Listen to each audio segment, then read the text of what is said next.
industry. It's a good morning. Allow me to express our utmost gratitude to the Kenya Kwanza government, to KEPSA and its leadership for the response to the famine situation in the country. You have raised over 114 million under the Pamoja Tuungane initiative for our fellow countrymen and women facing food insecurity in our ASAL counties and elsewhere. This is very commendable. We know over 4.5 million Kenyans currently are in dire need of food and water, and a further 2.5 million livestock have perished. This initiative will save many lives, and for this, on behalf of government, I want to say asante sana. In the long term, I'm informed of KEPSA's conversation with the private sector players in the renewable energy and water sector. The plan is to improve access to water for domestic and agricultural use. Further, the discussions on drought resistance grass aims at contributing to increased animal feed production and source of green energy. This is a welcome move and a step in making Kenya an agricultural hub. I'm happy to note that this initiative will run from October this month, 2022, to March 2023, to mobilize resources for the four thematic areas of food, water, cash transfers, and health. I've been tasked with the responsibility to reinforce the call to action, which I hereby do. Ladies and gentlemen, the situation is dire. That's the truth. Everywhere we are sending people to distribute food. The smell of dead livestock is now sitting. Children are leaving school. Kenyans are becoming helpless.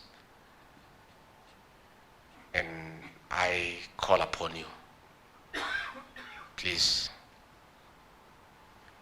to dig a little bit deeper in your pockets and see what you can do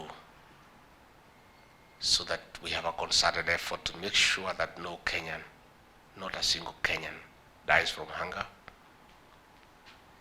and children do not abandon school for lack of food. My boss, the president, has tasked me with the responsibility of coordinating the national government, the county government, the development partners, the humanitarian agencies, and the private sector to look for urgent resources and coordinate distribution of food and set the stage for long-term and sustainable interventions in view of the adverse effects of the climate change. I therefore want to invite the private sector to partner with us. I appreciate what you have done, the 114 million, but I must say that is good enough. But the situation we are in, we need money. We need interventions. It will be very sad if a Kenyan died for lack of food when you have some little money somewhere. I know of the efforts that you have made, but I want to urge you very strongly and passionately to do a little bit more, and urgently so. But along the way, I'm inviting you, CEO Safaricom and everybody else, I need urgently 2 billion shillings from the private sector. The farmers in Nyandarua, the farmers in Kitale, Uasin Gishu, Kakamega, Busia, Vihiga, have food, and they are willing to support areas where there is no food. We need some money to compensate them in a small way, because we can't take it for free, because they need to plant for the next season, and we need money to transport that food. And this particular initiative of getting food from counties that have surplus, I will request the private sector to assist us in that aspect. And I would like to ask you to consider urgently to raise some money for us, because the farmers in Nyandarua were saying last night, how can people die and we have food here? Can somebody come and pick it and take it to them? But we also cannot take it for free. We have to give them some little compensation.